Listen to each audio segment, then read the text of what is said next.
మరి ఇందాక నేను చెప్పినట్టు ఏదైతే బీసీల విషయంలో బీఆర్ఎస్ కాంగ్రెస్ కలిసి మభ్యపెడతా ఉన్నారో, నిన్న మొన్న నవ్వొచ్చింది నాకు. కేటీఆర్ గారు పోయి సికింద్రాబాద్ జిల్లా చేయాలని ఉద్యమం చేస్తున్నారు. 10 ఏళ్లలో సికింద్రాబాద్ జిల్లా చేయమని అడిగినటువంటి వాళ్ళందరినీ కూడా అణచివేసి జైళ్లలో వేసి విస్మరించి ఇవాళ మళ్ళా కొత్తగా పోయి సికింద్రాబాద్ జిల్లా చేయాలని కేటీఆర్ గారు మాట్లాడుతూ ఉన్నారు. నేను ఒకటే చెప్తా ఉన్నాను, రేవంత్ రెడ్డి గారు జిల్లాలు పునర్వ్యవస్థీకరణ చేస్తామని చెప్పి మాట్లాడుతున్నారు. కానీ మనందరికీ తెలుసు, జనగణన చేస్తున్నటువంటి కేంద్ర ప్రభుత్వం జిల్లాల పునర్విభజన పైన పాబంది పెట్టింది 2027 వరకు. అయినా సరే రేవంత్ రెడ్డి గారు నేను పునర్విభజన అని మాట్లాడుతున్నారు. అది ఇప్పట్లో కాదు. కానీ జాగృతిగా మేము డిమాండ్ చేస్తూ ఉన్నాం, జిల్లాల పునర్విభజన ఎప్పుడు జరిగినా సికింద్రాబాద్ని ప్రత్యేక జిల్లాగా ఏర్పాటు చేయాలని చెప్పి మేము డిమాండ్ చేస్తూ ఉన్నాం. అట్లానే హుజూరాబాద్లో వరంగల్ దగ్గర ఒక డిమాండ్ ఉంది.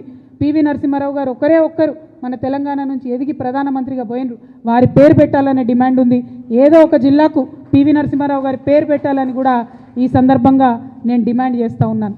మరి ఇక్కడ ఇంకొక విషయం, బీసీ నాయకులు ముఖ్యంగా బీసీ మేధావులు ఆలోచించాలని నేను కోరుతా ఉన్నాను.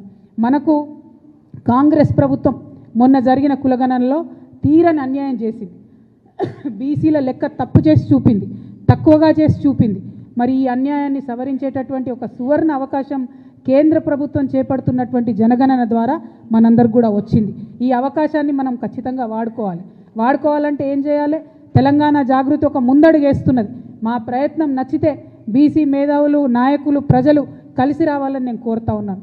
కేంద్ర ప్రభుత్వం రేపు చేపట్టబోయేటటువంటి కులగణనలో ఏదైతే కులాల పట్టిక ఉంటుందో ఒక్కొక్క రాష్ట్రంలో ఒక్కొక్క పేరుతో పిలుస్తారు.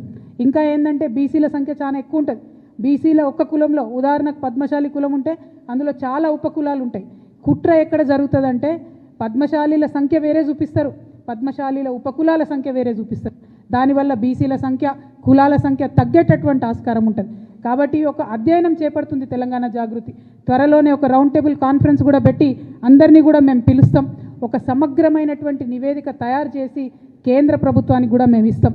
రేపు కేంద్ర ప్రభుత్వం మన రాష్ట్రానికి వచ్చి ఇంటింటికి తిరిగి కులగణన చేసేటటువంటి సందర్భంలో బీసీల సంఖ్య సరిగ్గా రావాలన్నా, అగ్రవర్ణాల్లో ఉన్నటువంటి అనేక ఉపకులాల సంఖ్యలు సరిగ్గా రావాలన్నా, ఎస్సీలలో ఉన్నటువంటి అనేక ఉపకులాల సంఖ్య సరిగ్గా రావాలన్నా, ఎస్టీ ఆదివాసీ తెగలల్లో ముఖ్యంగా ఇప్పటికీ సర్టిఫికెట్ రానటువంటి ఎన్నో తెగలు ఉన్నాయి, వాళ్ళ సర్టిఫికెట్లు, వాళ్ళ కులాల పేర్లు సరిగ్గా రావాలన్నా, బీసీలలో ఉండే సంచార జాతుల యొక్క కులాల సర్టిఫికెట్లు, పేర్లు కరెక్ట్గా రావాలన్నా ఇప్పటి నుండే మనం అధ్యయనం చేయాలి.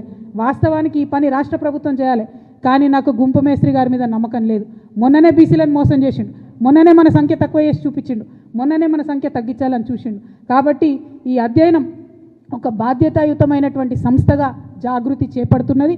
సమగ్రమైనటువంటి నివేదిక తయారు చేసి కేంద్ర ప్రభుత్వానికి ఇవ్వబోతా ఉన్నాం. అందరూ బీసీ పెద్దల్ని కూడా కలుస్తాం, విద్యావంతుల్ని కలుస్తాం, వారిలో ఉండే మేధావి వర్గాన్ని కలుస్తాం. ఏ కులంలో ఏ ఉపకులాలు ఉన్నాయో ఆ పట్టిక ఏందో తీసుకుంటాం, ఏ పేర్లతో ఉన్నాయో తీసుకుంటాం. దీనికోసం మా వంతుగా ప్రయత్నం చేస్తాం.